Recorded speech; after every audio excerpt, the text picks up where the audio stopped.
ಎಲ್ಲ ಮಾಧ್ಯಮ ಮಿತ್ರರಿಗೂ ನಮಸ್ಕಾರ. ಹಾಗೂ ಯಾರೆಲ್ಲ ನನ್ನ ಚಾನಲ್ಗೆ ಕಂಟಿನ್ಯೂಗೆ ಸಪೋರ್ಟ್ ಮಾಡ್ಕೊಂಡು ಬಂದಿದ್ದೀರಾ ಎಲ್ಲರಿಗೂ ಧನ್ಯವಾದ ತಿಳಿಸ್ತೇನೆ. ಇನ್ನೂ ನನ್ನ ಚಾನಲ್ಗೆ ಯಾರೂ ಸಬ್ಸ್ಕ್ರೈಬ್ ಮಾಡಲಿಲ್ಲ, ಸಬ್ಸ್ಕ್ರೈಬ್ ಮಾಡಿ ಸಪೋರ್ಟ್ ಮಾಡಿ ಅಂತ ಕೇಳ್ಕೊಳ್ತಾ ಇದ್ದೇನೆ. ನಿಮ್ಮ ಹೆಚ್ಚಿನ ಸಪೋರ್ಟ್ ನನಗೆ ವಿಡಿಯೋ ಮಾಡಲು ಸಾಧ್ಯ ಆಗುತ್ತೆ. ಹಾಗಾಗಿ ಇವತ್ತಿನ ನಾನು ವಿಡಿಯೋ ಮಾಡ್ತಾ ಇರೋದು, ನನಗೆ 1-2-3 ಕಮೆಂಟ್ ಇದೆ, ಅದಕ್ಕೆ ನಾನು ವಿಡಿಯೋ ಮಾಡ್ತಾಯಿದ್ದೇನೆ.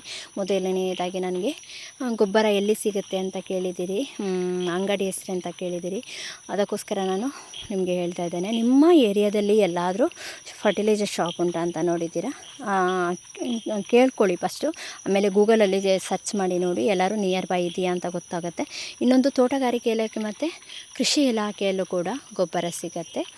ನೀವು ಜಸ್ಟ್ ಕೇಳಬೇಕಾಗಿರೋದಷ್ಟೇ, ಮಲ್ಲಿಗೆ ಗಿಡಕ್ಕೆ ಮಳೆಗಾಲದಲ್ಲಿ ಯಾವ ಗೊಬ್ಬರ ಸೂಕ್ತ ಅಂತ ಕೇಳಿ. ಬಟ್ ನಾನು ಹಾಕಿರೋದು ಇಲ್ಲದಿದ್ದರೂ ಕೂಡ ಅದಕ್ಕೆ ರಿಲೇಟೆಡ್ ಇರೋದಂತೂ ಗೊಬ್ಬರ ಕೊಡ್ತಾರೆ ಅವರು. ಯಾಕಂತ ಹೇಳಿದರೆ ಅವರು ಸ್ವಲ್ಪ ಕಲ್ತಿರ್ತಾರೆ, ಹಾಗಾಗಿ ಅವರಿಗೆ ಗೊತ್ತಿರುತ್ತೆ ಯಾವುದು ಹಾಕಬೇಕು ಅಂತೇಳಿ.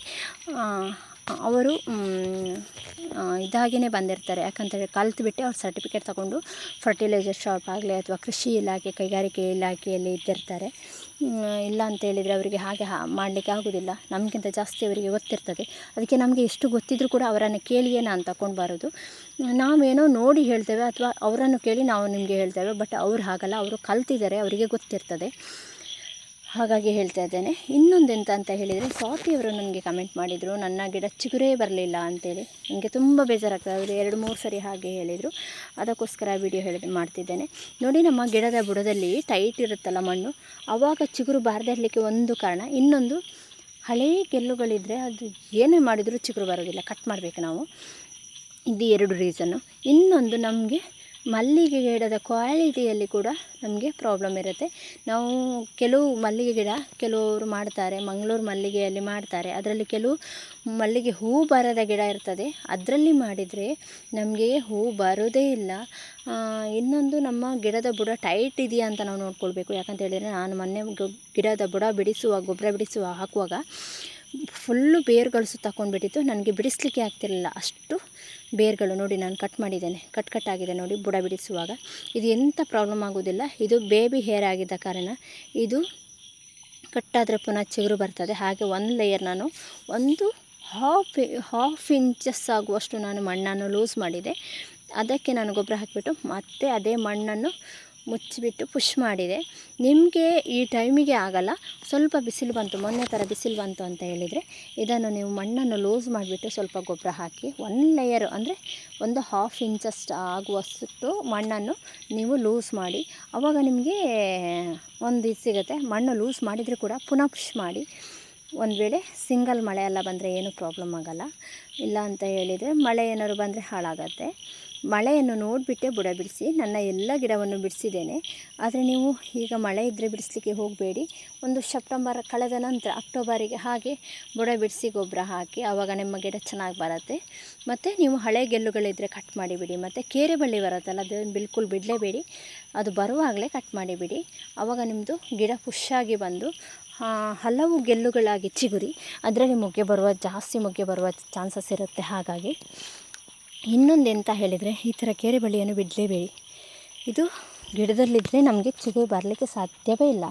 ಹಾಗಾಗಿ ಇನ್ನೊಂದು ನನಗೆ ಕಮೆಂಟ್ ಬಂದಿದೆ, 2 ತಿಂಗಳ ಹಿಂದೆ ಬಂದಿತ್ತು ಕಮೆಂಟ್ ನನಗೆ. ಮಲ್ಲಿಗೆ ಗಿಡದಲ್ಲಿ ಕಾಯಿ ಬರ್ತದೆ ಯಾಕೆ ಅಂತ ಕೇಳಿದರು. ಬಟ್ ನನಗೆ ವೀಡಿಯೋ ಮಾಡಬೇಕಂತ ಹೇಳಿದರೆ ನನಗೆ ಮಾಡಲಿಕ್ಕೆ ನೆನಪೋಗ್ತಾಯಿತ್ತು. ಅದಕ್ಕೋಸ್ಕರ ನಾನಿವತ್ತು ಈ ವಿಡಿಯೋ ಮಾಡ್ತಾಯಿದ್ದೇನೆ. ಏನಿಲ್ಲ, ಮಲ್ಲಿಗೆ ಗಿಡದಲ್ಲಿ ಒಂದು ಹೂ ಆಗಿದ ನಂತರ ಒಂದು ಪುಷ್ಪಪತ್ರೆ ಬರುತ್ತೆ ಒಂದು ಇದರಲ್ಲಿ. ನಾನು ಅದನ್ನು ಕೂಡ ನಿಮಗೆ ತೋರಿಸ್ತೇನೆ. ಇಲ್ಲಿ 1 ಮಿನಿಟು. ಇದನ್ನು ನಾನೀಗ ಕಟ್ ಮಾಡ್ತಾ ಇದ್ದೇನೆ. ಕಟ್ ಮಾಡಿ ಮುಗಿದ ನಂತರ ನಾನು ನಿಮಗೆ ತೋರಿಸ್ತೇನೆ.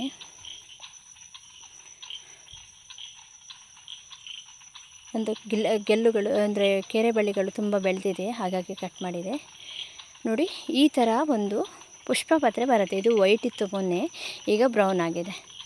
ಇದನ್ನು ನಾವು ಕಟ್ ಮಾಡಿ ತೆಗೆಯದಿದ್ದರೆ ಈ ಪುಷ್ಪಪತ್ರೆಯನ್ನು, ಇದರಲ್ಲಿ ಕಾಯಿ ಬರುತ್ತೆ. ಬೇರೆ ಅಂತ ಅಲ್ಲ, ಹೂ ಬಂದು ಮುಗಿದ ನಂತರ ಪುಷ್ಪಪತ್ರೆಯಲ್ಲಿ ಇನ್ನೊಂದು ಹೂವಿದು ಥರ ಒಂದೇ ಪಕ್ಕ ಬರುತ್ತೆ, ಡಬಲ್ ಹೂ ಆಗುತ್ತೆ, ಅದು ನಿಮಗೆ ಕಾಯಿ ಆಗುತ್ತೆ. ಇದನ್ನು ನಾನು ತುಂಬ ಸರಿ ಅಬ್ಸರ್ವ್ ಮಾಡಿದ್ದೇನೆ, ಹಾಗಾಗಿ ನಿಮಗೆ ಹೇಳ್ತಾ ಇದ್ದೇನೆ.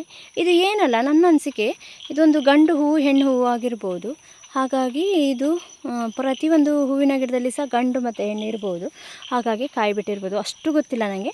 ಅಂದರೆ ಅನಿಸಿಕೆ ಅಷ್ಟೇ, ಬೇರೆ ಏನಾದರೂ ಇದ್ರೂ ಇರ್ಬೋದು, ನನಗೆ ಗೊತ್ತಿಲ್ಲ. ಮತ್ತು ಇನ್ನೊಂದು ಏನಂತ ಹೇಳಿದರೆ, ಪುಷ್ಪಪತ್ರೆ ಒಂದೇ ಗಿಡದಲ್ಲಿ ಬೇರೆ ಬೇರೆ ಥರ ಇರುತ್ತೆ ನೋಡಿ. ಇದು ಬೇರೆ ಥರ ಇದೆ, ಇದರಲ್ಲಿ ಕಾಯಿ ಬರುತ್ತೆ. ಇದು ಈ ಥರ ಇದ್ದಿದ್ರಲ್ಲಿ ಕಾಯಿ ಬರುತ್ತೆ. ನಾನು ಆವಾಗ ತೋರಿಸಿದೆಲ್ಲ ಅದರಲ್ಲಿ ಅಷ್ಟು ಅದು ಕಾಯಿ ಬರೋದಿಲ್ಲ, ಹಾಗೆ ಉದುರಿ ಹೋಗುತ್ತೆ. ಒಂದೇ ಗಿಡದಲ್ಲಿ 2 ರೀತಿ ಪುಷ್ಪಪತ್ರೆ ಬರುತ್ತೆ. ಒಂದು ನಾರ್ಮಲ್ ಆಗಿರುತ್ತೆ, ಒಂದು ಈ ಥರ ಇರುತ್ತೆ, ಅದರಲ್ಲಿ ಕಾಯಿ ಬರುತ್ತೆ. ಇದು ನೋಡಿ, ಇದರದ್ದು ಕಾಯಿ ನಾನು ಹಾಗೆ ಬಿಟ್ಟಿದ್ದೆ. ನಾನು ಇದರಲ್ಲಿ ಗ್ರೋ ಮಾಡಲಿಕ್ಕಾಗತ್ತಾ, ಮೊಳಕೆ ಬರುತ್ತಾ ನೋಡುವ ಅಂತ ಇಟ್ಟಿದ್ದೆ. ಇದು ಹಣ್ಣಾಗಿದೆ. ಇವಾಗ ಕಾಯಿ ಇರುವಾಗ ಹಸಿರಿರುತ್ತೆ, ಇದು ಹಣ್ಣಾಗಿದ ನಂತರ ಕಪ್ಪಾಗುತ್ತೆ. ಆಯಿತಾ, ನೇರಳೆ ಬಣ್ಣ ಬರುತ್ತೆ, ನೇರಳೆ ಹಣ್ಣಿನಾಗೆ ಆಗುತ್ತೆ. ಅದಕ್ಕೂ ಇದನ್ನು ನಾನು ಗ್ರೋ ಮಾಡಲಿಕ್ಕೆ ಹಾಕ್ತೇನೆ, ನೋಡುವ ಬನ್ನಿ. ಇದು ಯಾವುದೋ ಒಂದು ಗಿಡ ಹಾಕಿರೋದು ಜ್ಯೂಸ್ ಕಪ್ಪಿತ್ತು, ಅದಕ್ಕೆ ನಾನು ಸ್ವಲ್ಪ ಮಣ್ಣು ಹಾಕಿ ಹಾಕ್ತೇನೆ. ಇದು ಮೊಳಕೆ ಬರುತ್ತಾ ನೋಡಲಿಕ್ಕೆ ಅಷ್ಟೇ. ಇದು ಹೋಲ್ಗಳು ಮಾಡಿದ್ದೇನೆ ಆಲ್ರೆಡಿ, ಮೊಳಕೆ ಬರುತ್ತಾ ನೋಡಲಿಕ್ಕೆ ಅಷ್ಟೇ. ಇದರಲ್ಲಿ ಇಡಲಿಕ್ಕಲ್ಲ, ಇದು ನೆಕ್ಸ್ಟ್ ನಾನು ಇಡೋದಿಲ್ಲ. ಇದರಲ್ಲಿ ಮೊಳಕೆ ಆದರೆ ಶಿಫ್ಟ್ ಮಾಡ್ತೇನೆ. ಆದರೆ ಮೊಳಕೆ ಆದರೆ ಇದು ಗಿಡದಲ್ಲಿ ಅಷ್ಟು ಹೂ ಬರುತ್ತೆ ಅಂತ ನಾನು ಹೇಳಲ್ಲ. ಯಾಕಂತ ಹೇಳಿದರೆ ಪ್ರತಿಯೊಂದು ಗಿಡವು ಗೆಲ್ಲುಗಳಿಂದ ಬಂದ ಅಷ್ಟು ಫಲವನ್ನು ಬೀಜಗಳಿಂದ ಮಾಡಿದ ಗಿಡದಲ್ಲಿ ಬರೋದಿಲ್ಲ. ಹಾಗಾಗಿ ಹೇಳ್ತಿದ್ದೇನೆ. ಇದು ನಾನು ಸಗಣಿ ಗೊಬ್ಬರದಿಂದ ಮಾಡಿದ ಕಾಂಪೋಸ್ಟ್ ತಗೊಂಡಿದ್ದೇನೆ. ಇದರ ತೊಟ್ಟಿನ ಭಾಗವನ್ನು ತೆಗಿತೇನೆ, ಆಯಿತಾ. ಅದು ಮೊಳಕೆ ಬರೋದೇ ಆ ಜಾಗದಿಂದ. ಇದು ಮೊಳಕೆ ಬರುತ್ತೆ ಅನ್ನೋದಾದ್ರೆ ಒಂದು 3 ಡೇಸಲ್ಲಿ ಬರುತ್ತೆ. ಪ್ರತಿಯೊಂದು ಬೀಜವೂ ಕೂಡ ತೊಟ್ಟಿನ ಭಾಗದಲ್ಲಿ ಮೊಳಕೆ ಬರುತ್ತೆ. ಇದನ್ನು ಜಸ್ಟ್ ನಾನು ಮಣ್ಣಿಗೆ ಹಾಕ್ತಾ ಇದ್ದೇನೆ. ಮಣ್ಣು ಸ್ವಲ್ಪ ಮಣ್ಣು ಮುಚ್ತಾ ಇದ್ದೇನೆ ಅಷ್ಟೇ, ಸ್ವಲ್ಪ ಮುಚ್ತೇನೆ, ಜಾಸ್ತಿ ಮುಚ್ಚೋದಿಲ್ಲ. ಇದು ಮೊಳಕೆ ಬಂದರೂ ಕೂಡ ನಿಮಗೆ ನಾನು ತಿಳಿಸ್ತೇನೆ. ನೋಡಿ, ಇಷ್ಟೇ ಇದೆ, ಸ್ವಲ್ಪ ಮಣ್ಣು ಹಾಕಿದ್ದೇನೆ ಅಷ್ಟೇ, ಜಸ್ಟ್ ಮೊಳಕೆ ಆಗುತ್ತಾ ನೋಡಲಿಕ್ಕೆ. ಇದನ್ನು ನಾನು ಶಿಫ್ಟ್ ಮಾಡ್ಕೊಳ್ತೇನೆ, ಮನೆ ಹತ್ತಿರನೇ ಇಟ್ಕೊಳ್ತೇನೆ. ಯಾಕಂತ ಹೇಳಿದರೆ ಇದು ನನಗೆ ದಿನ ನೀವು ನೋಡಬೇಕು, ನೀರು ಹಾಕಬೇಕು. ಹಾಗಾಗಿ ನಾನು ಇಲ್ಲಿಡ್ತಾ ಇದ್ದೇನೆ. ಇದನ್ನು ದೂರದಲ್ಲಿ ಇಟ್ಕೊಂಡ್ರೆ ನನಗೆ ನೆನಪು ಹೋಗುವ ಸಾಧ್ಯತೆ ಇರ್ತದೆ. ಹಾಗಾಗಿ ನೋಡಿದ್ರಲ್ಲ ಸ್ನೇಹಿತರೆ, ನನ್ನ ಈ ವಿಡಿಯೋ ನಿಮಗೆ ಇಷ್ಟ ಆದರೆ, ನನ್ನ ಈ ಕಂಟೆಂಟ್ ನಿಮಗೆ ಇಷ್ಟ ಆದರೆ ನೀವು ನನಗೆ ಲೈಕ್ ಮಾಡಿ, ಶೇರ್ ಮಾಡಿ, ಕಮೆಂಟ್ ಮಾಡಿ ಅಂತ ಕೇಳ್ಕೊಳ್ತೇನೆ. ಸಬ್ಸ್ಕ್ರೈಬ್ ಮಾಡೋದು ಮರಿಬೇಡಿ ಅಂತ ಹೇಳ್ತೇನೆ. ಯಾರೆಲ್ಲ ನನ್ನ ವಿಡಿಯೋ ನೋಡ್ತಿದ್ದೀರಾ ಎಲ್ಲರೂ ನನಗೆ ಸಬ್ಸ್ಕ್ರೈಬ್ ಮಾಡಿ, ಸಪೋರ್ಟ್ ಮಾಡಿ ಅಂತ ಕೇಳ್ಕೊಳ್ತಿದ್ದೇನೆ. ಇನ್ನೂ ಹೆಚ್ಚಿನ ಮಾಹಿತಿಗೆ ಕಮೆಂಟ್ ಮಾಡಿ. ಇವತ್ತಿನ ವಿಡಿಯೋ ಮುಗಿಸ್ತಾ ಇದ್ದೇನೆ. ನಾಳಿನ ವಿಡಿಯೋದಲ್ಲಿ ಸಿಗ್ತಾ ಇದ್ದೇನೆ ಅಂತ ಹೇಳ್ತಾ ಇವತ್ತಿನ ವಿಡಿಯೋಕ್ಕೆ ಬಾಯ್ ಬಾಯ್ ಹೇಳ್ತಿದ್ದೇನೆ. ಬಾಯ್ ಬಾಯ್.